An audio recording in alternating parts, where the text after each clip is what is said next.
عبداللہ ہے نام، محاذ ہے لقب، نسبت ہے ان کو حسن و حسین سے، زمانے بھر میں ہے یہ شرف حاصل، سید ہیں یہ طرفین سے۔ السلام علیکم ناظرین، میں امیر اسد الیاس علوی ایک بار پھر آپ لوگوں کی خدمت میں حاضر ہوں، اور آج اس مقدس بارگاہ عالیہ میں خراج عقیدت پیش کرنے کی سعادت حاصل کر رہا ہوں، جنہیں تاریخ اسلام میں حضرت سیدنا عبداللہ المحاذ کے نام سے جانا جاتا ہے۔ آپ کا نام عبداللہ کنیت ابو محمد اور لقب المحاذ الکامل ہے۔ آپ کے والد حضرت امام حسن مثنیٰ شہزادے ہیں، حضرت امام حسن مجتبی علیہ السلام کے، اور آپ کی والدہ سیدہ فاطمہ صغریٰ شہزادی ہیں، حضرت امام حسین کے۔ بس آپ سب سے پہلے شرف نجابت رکھنے والے یعنی نجیب حسنی حسینی سید ہیں۔ آپ کی ولادت باسعادت 11 ربیع الاخر دوشنبے کے دن سن 70 ہجری میں مدینہ منورہ میں ہوئی۔ حضرت عبداللہ المحاذ علیہ السلام نہایت عابد و زاہد، متقی، پرہیزگار، صاحب عزت و وقار، صاحب جاہ و حشم اور طریق زیدیہ و سلسلہ حسنیہ کے امام تھے، اور آپ ہی اپنے والد امام حسن مثنیٰ علیہ السلام کے بعد مولا علی علیہ السلام کے صدقات کے متولی ہوئے۔ آپ نے اپنے والد بزرگوار سے شعبان المعظم سن 92 ہجری میں خلافت حاصل کیا۔ بقول شیخ ابو الحسن عمری آپ اپنے زمانے میں شیخ بنی ہاشم کہلائے جاتے تھے، اور بقول جمال الدین ابن انباہ نساب آپ ہم شکل حضرت محمد مصطفیٰ صلی اللہ علیہ وسلم تھے، اور آپ بہت ہی قوی النفس، بے حد جری و بہادر شخصیت کے حامل تھے، جس کا ذکر عربوں کے اشعار میں بھی ملتا ہے۔ ابن طقطقہ الحسنی نسب نے آپ کو سید الاہلہ اور شیخ القریش لکھا ہے۔ بقول ابن طاہر الدندانی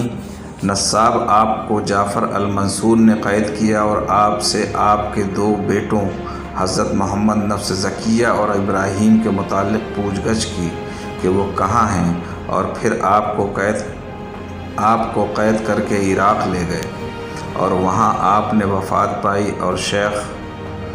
شرف العبیدی کے قول کے مطابق آپ نے منصور کی قید خانے میں وفات پائی۔ خطیب بغدادی تاریخ البغداد میں لکھتے ہیں کہ آپ کی وفات عید الاضحیٰ سن 145 ہجری میں منصور کی قید خانے میں ہوئی۔ سید عبدالحمید نساب کے مطابق آپ کی وفات نہر فرات کے نزدیک منصور کے قید خانے میں ہوئی، اور اس وقت آپ کی عمر 70 سال تھی، جبکہ جمال الدین ابن انباہ نے عمدۃ الطالب میں اور اغنی میں ابن عقدہ نے سید یحییٰ نساب سے روایت کی ہے کہ آپ کی وفات سن 145 ہجری میں ہوئی، اور اس وقت آپ کی عمر 75 سال تھی۔ واقعہ یوں ہے کہ بنو امیہ کے دور حکومت میں حضرت عبداللہ المحاذ اور آپ کے 2 بیٹے حضرت امام محمد نفس زکیہ اور حضرت ابراہیم نفس رضیہ اس بات کے حق میں تھے کہ خلافت حضرت علی علیہ السلام کے اولادوں کا حق ہے، لہذا حضرت امام نفس زکیہ علیہ السلام نے تحریک علوی کی بنیاد رکھی، اور بنو عباس نے اس مقصد کے حصول کے لیے ان کا استعمال کیا، اور امام حسین شہید کربلا علیہ السلام کی مظلومیت کے نام پر کافی فوج اکٹھا کر لی، اور جب بنو امیہ کی حکومت کو زوال ہوا تو عباسیوں نے علوی فاطمیوں کو ایک کنارے کر کے خلافت اپنے قبضے میں کر لیا، جبکہ تمام عرب و حجاز اور تمام سادات و اشراف اور بالخصوص تمام عباسیوں نے حضرت امام محمد نفس زکیہ علیہ السلام کے ہاتھ پر بیعت کیا، اور یہ فیصلہ ہوا تھا کہ خلیفۃ المسلمین حضرت امام محمد نفس زکیہ ہوں گے۔ لہذا جب عباسیوں نے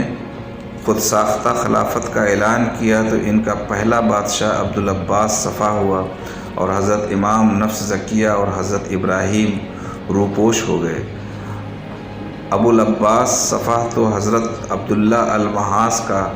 ادب کرتا رہا، اور وہ جب بھی آپ سے ملاقات کرتا تو آپ سے آپ کے دونوں بیٹوں کے متعلق پوچھتا کہ وہ کہاں روپوش ہیں۔ لیکن جب ابو العباس کا چھوٹا بھائی ابو جعفر منصور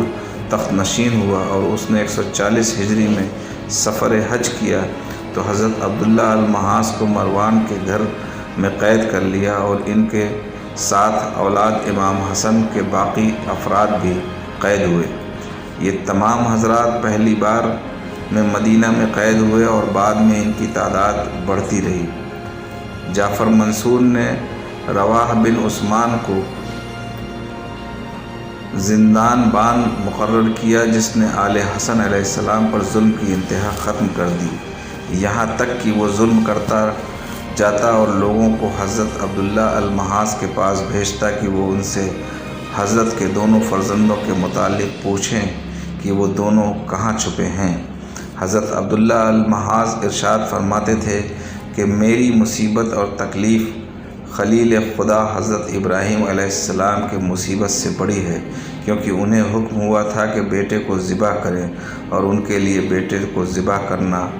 اطاعت خداوندی تھی، جبکہ یہ لوگ مجھ سے میرے دونوں بیٹوں کے متعلق پوچھتے ہیں کہ یہ لوگ انہیں ذبح کر سکیں، جبکہ ان کو ذبح کرنا خدا کی نافرمانی ہے۔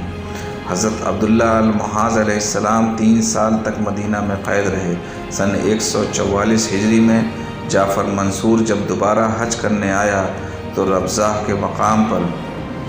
تمام آل حسن علیہ السلام کو طلب کیا اور انہیں بیڑیوں میں جکڑ کر لایا گیا اور سخت دھوپ میں ننگے پاؤں کھڑا کیا گیا اور انہیں سخت اذیتیں دی گئیں۔ عبداللہ المحاذ علیہ السلام کو تازیانے مارے گئے۔ پھر جعفر منصور نے ان تمام حضرات کو بیڑیوں سمیت اونٹوں کی ننگی پیٹھوں پر لاد کر کوفہ لے گیا اور نہر فرات کے قریب اپنے تاریک قید خانے ہاشمیہ میں قید کر دیا۔ یہ قید خانہ اس قدر تاریک تھا کہ اس میں رات دن کا اور اوقات نماز کا بھی پتہ نہ چلتا تھا۔ ان حسنی ساداتوں نے قرآن کے 5 حصے کیے تھے، بس جب ایک حصہ مکمل ہو جاتا تو یہ نماز ادا کر لیتے تھے، حتیٰ کہ حضرت عبداللہ المحاذ علیہ السلام سمیت ان تمام نفوس قدسیہ نے اسی تاریک قید خانے میں جعفر منصور کے ظلم و جبر کی انتہا کے سبب یکے بعد دیگرے جام شہادت نوش فرمایا، اور یہی قید خانہ ان کی آخری آرام گاہ مقرر ہوا، جو آج بھی نہر فرات کے قریب مرج خلائق خاص و عام ہے۔ حضرت عبداللہ المحاذ علیہ السلام کی 3 زوجہ سے 6 فرزند پیدا ہوئے۔ حضرت ہند بنت حضرت ابو عبیدہ اسدی قریشی سے حضرت امام محمد نفس زکیہ، حضرت ابراہیم نفس رضیہ اور حضرت موسیٰ الجون ہیں۔ حضرت قریبہ بنت رقیہ عبداللہ ابن حضرت ابو عبیدہ قریشی سے حضرت یحییٰ بادشاہ دیلم ہیں۔ حضرت عاتقہ بنت عبد الملک قریشی سے حضرت سلیمان اور حضرت ادریس بادشاہ مراکش ہیں۔ ان تمام فرزندوں میں حضرت عبداللہ المحاذ علیہ السلام کے خلیفہ و جانشین حضرت امام محمد نفس زکیہ علیہ السلام ہوئے۔ سلام ہو آپ پر اور آپ کی تمام آل اولاد و اصحاب پر۔